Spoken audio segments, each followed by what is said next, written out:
लोग यादव हैं।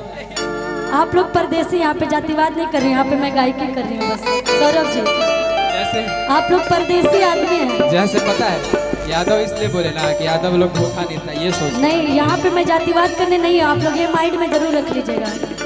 यहाँ पे मैं गायकी करने आई हूँ, कलाकारी करने आई हूँ जी। सब लोग मुझे बहुत प्यार करते हैं।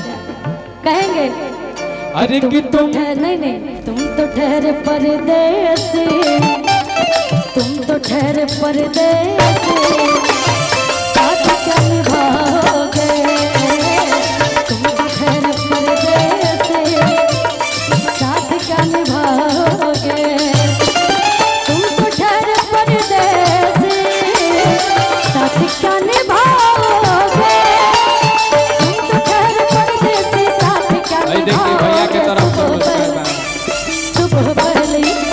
सुबह पहली गाड़ी से घर को लग जाओगे, तुम तो ठहरे परदेसी, साथ क्या निभाओगे। चलते रहे भैया। अरे उहे में खुशी जी कहनिया तू हमारे जान हो, तू ही बरान हो, तो वही लय पर अगर हमरा बोले कोई तका बोलो गलबा गोरे गोरे, गलबा गोरे गोरे, नसबा गोरे गोरे, बुझो जनिए बाबू प्राइवेट गलबा गोरे गोरे, नसबा गोरे गोरे, बुझो जनिए बाबू प्राइवेट सवारी हो, छुओ जनिए बाबू पाल सरकारी हो, छुओ जनिए बाबू पाल सरकारी हो, छुओ जनिए बाबू पाल सरकारी हो।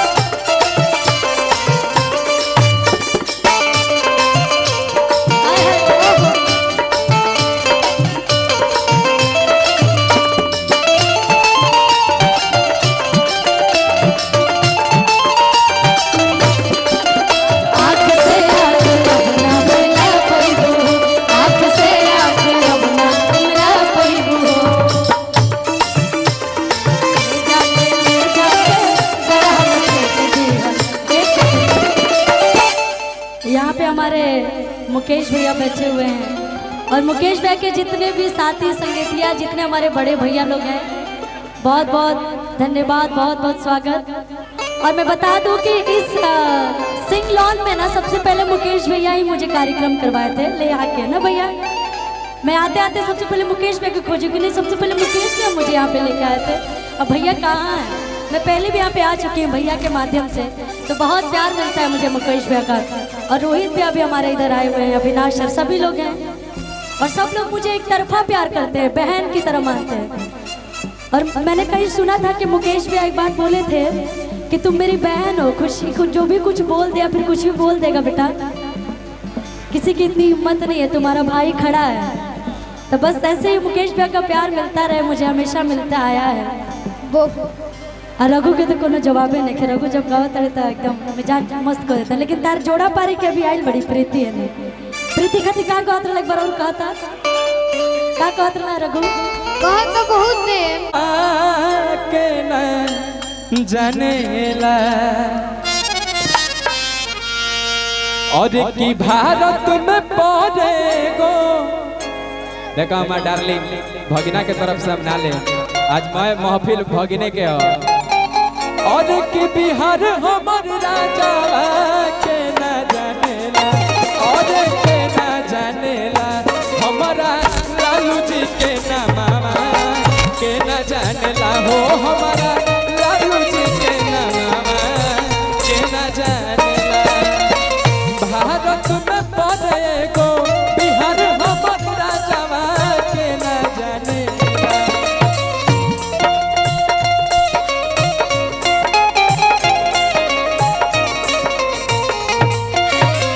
तो हमारा लालू जी के न मामा के न जानेला हो, हमारा लालू जी के न मामा के न जानेला।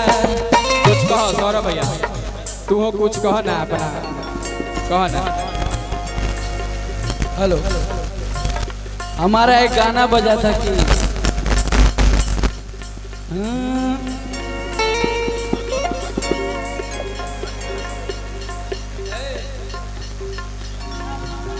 ई सब जतिये रहेला खिलाफ वाह जादू जी बात कहा के कत बा अरे का करबुए जान के अहिरे से दिक्कत बा। ई पर एक और गाना बाजल रहे हमार अरे बनेला रंगदार लकीर का तोहरे खींचल बा अरे अहिर के कोहराम जान इतिहास में लिखल बा अरे अहिर के कोहराम जान इतिहास में लिखल बा।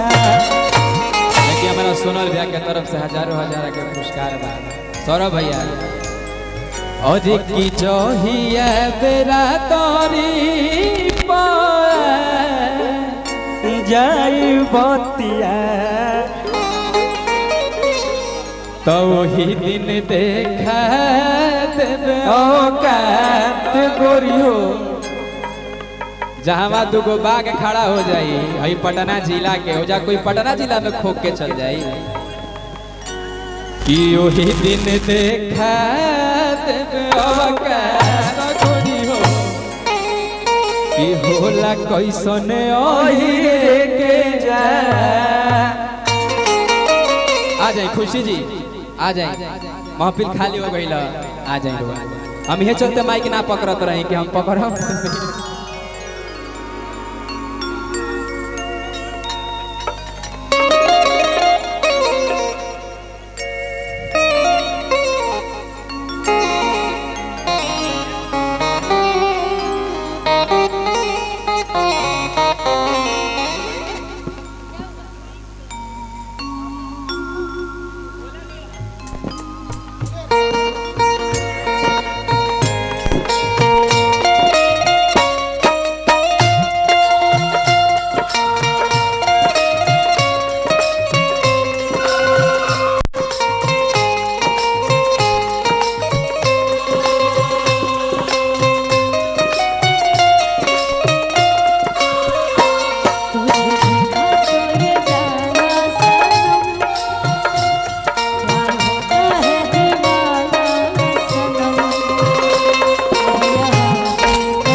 अच्छा गाऊंगी भैया डी ही रखिए।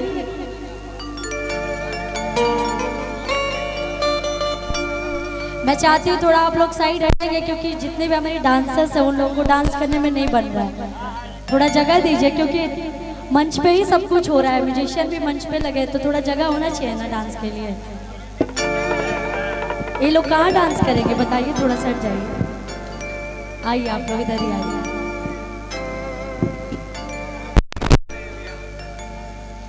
किसो घर शरीर के सजावट वाला आ देखी शरीर के बनावट वाला अरवाला प्यार बात सोरायना आरती बनई खे मिलावट वाला कि देखला पगजबे मजा मिले ले जा कि देखला ए प्रीति आ गजबे मजा मिले रे दिए हो मोर पोखरिया सरिया खिले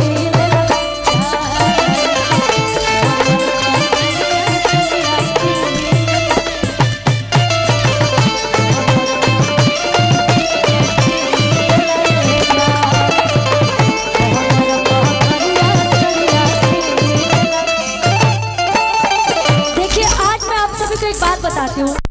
ब्लैक जो है ना वो मेरा सबसे फेवरेट कलर है ब्लैक। तो अक्सर आप सब देख रहे होंगे कि हमेशा हम ज़्यादातर ब्लैक ही पहनते हैं, चाहे कोई सा भी ड्रेस हो हम ब्लैक ही पहनते हैं। और ब्लैक ड्रेस में अच्छा लगता है, मुझे खुद ब्लैक अच्छा लगता है, इसलिए अक्सर हम ब्लैक ही पहनते हैं। कमर पर करिया सरिया खेला कमर पर करिया सरिया खेला रे जा। ओ क्या बात है।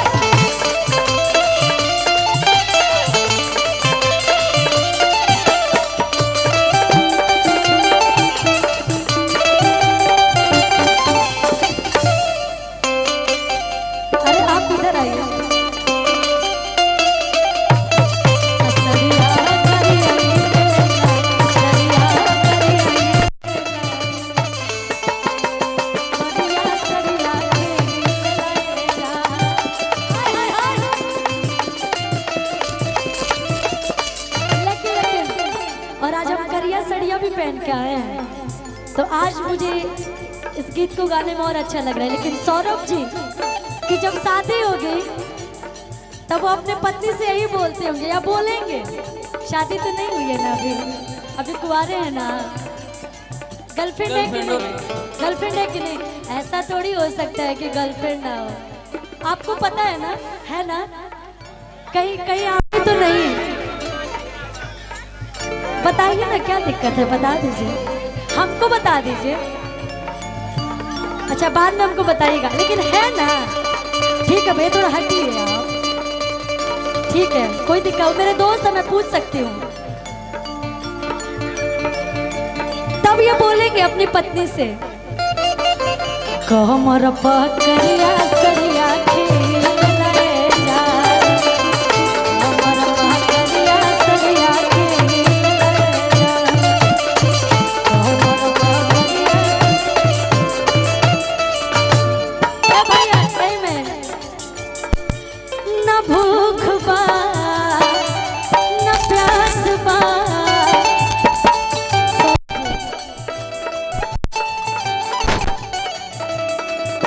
न भूख बा न प्यास बा, और कि देख ले गोरे गोरे हाथ बट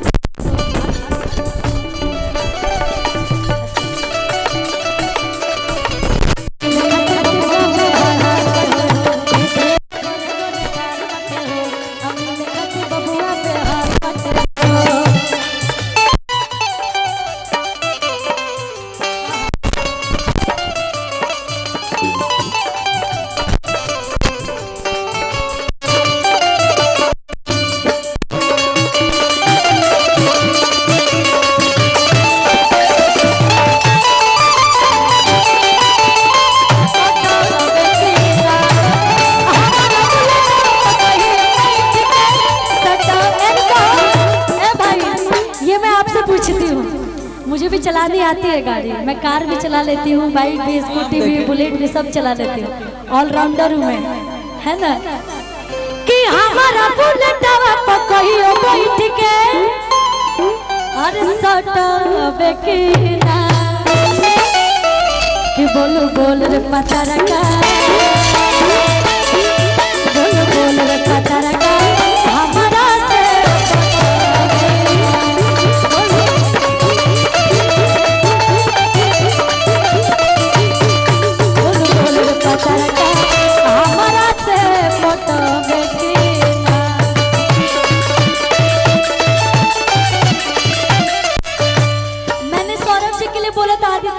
बोल रहे कि मैं पतला हूँ, मेरे लिए बोलिए ना।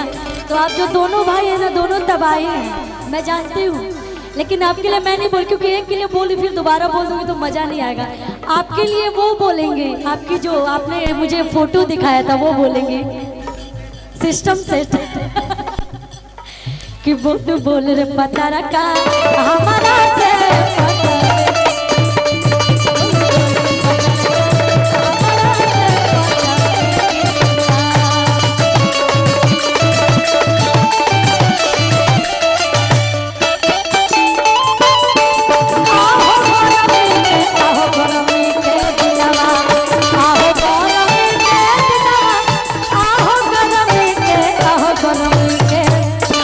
टपट कछुआ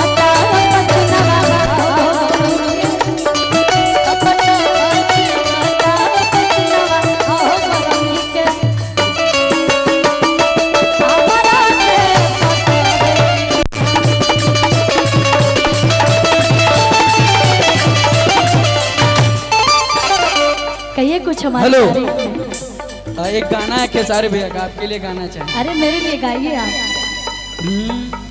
हमारे अखिया फरकेला तोहरे अखिया फरके ना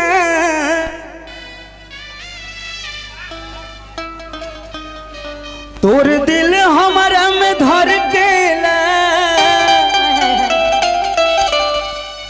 हमार वाला तोरा में धर के किना कि तोर दिल हमारा में धड़केला, तोर दिल हमारा में धड़केला, हमार दिल तोरा में धड़केला, हमार दिल तोरा में धड़केला, हमार दिल तोर दिल हमारा में धर के ना हमारे वाला तोरा में धर के किना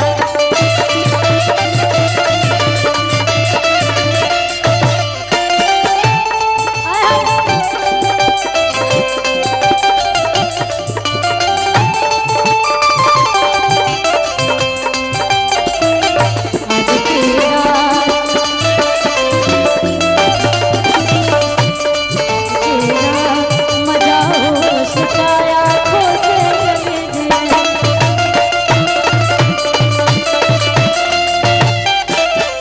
अगर दिल धड़कना बंद हो जाए तो इंसान चल ही न जाएगा। तो सबका दिल धड़कता है, सबका दिल धड़कता है। यहाँ पे जितने हमारे यूट्यूबर भैया लोग उन लोग का भी दिल धड़क रहा होगा।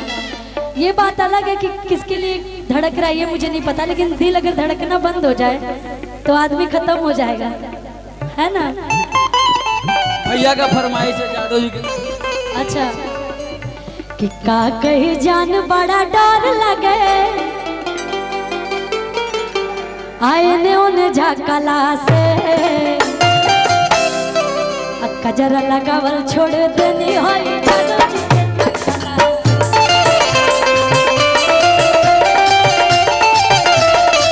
आगे के लाइन हुआ गए भैया। पहले हीरोइन लिखा रहे तोहर चाल हो गाँव भर लइकन के लगत रहू माल हो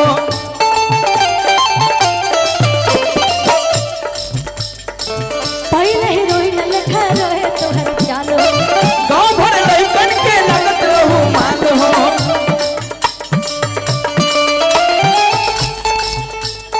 सुना हम बताओ तनी का कही जान बड़ा डर लगे नून झगला से कजरा लगावल छोड़ देनी होई जादू जी के तकला से। कजरा लगावल छोड़ देनी होई जादू जी के तकला से। होई जादू जी के तकला। और हमने के बीच आज के डेट के बहुत ही अच्छा अपना गायकी लाइन में चाहे कह देते अपना भोजपुरिया समाज में बहुत ही अच्छा तरीके से नाम कमाते रहे और लोग के बहुत प्यार आशीर्वाद मिलता है। रघु राजा बाबू के बहुत बहुत स्वागत और बहुत बहुत सारा आशीर्वाद, बहुत शुभकामनाएं। ऐसे ही आगे बढ़े, खूब तरक्की करो बाबू, बहुत अच्छा।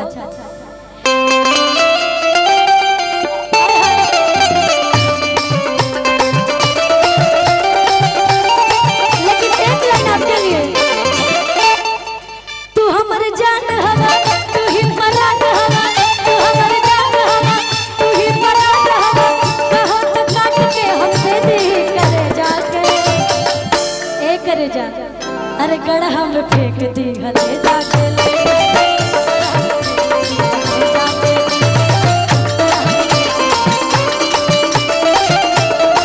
अच्छा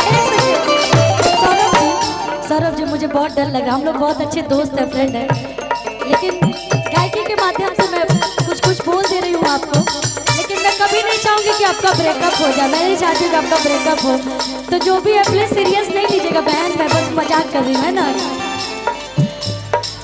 तू हमर जान हवा तू ही परान हवा, तू हमर जान हवा तू ही परान, कहो हटा के हो दिल करे जाके अगड़ हम फेंक दी हले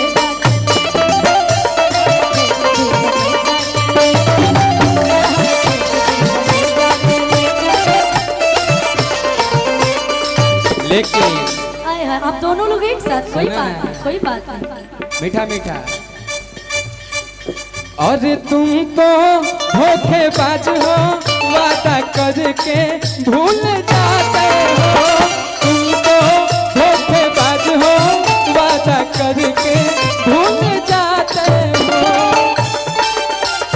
ऐसा करोगे रोज रोज तुम जो सनम, ऐसा करोगे हम जो रूठ जाएंगे तो भरोगे। खुशी जी हमारे बड़ भाई हो। अच्छा, हाँ मेरा बड़ भाई हो। लेकिन एक बात बताइए भैया, ये लोग ठहरे परदेसी आदमी, इन लोग पे क्या ही भरोसा करे। आज है तो साथ में गा रहे हैं, कल फिर सब अपने अपने रास्ते चले जाएंगे, इसलिए कहेंगे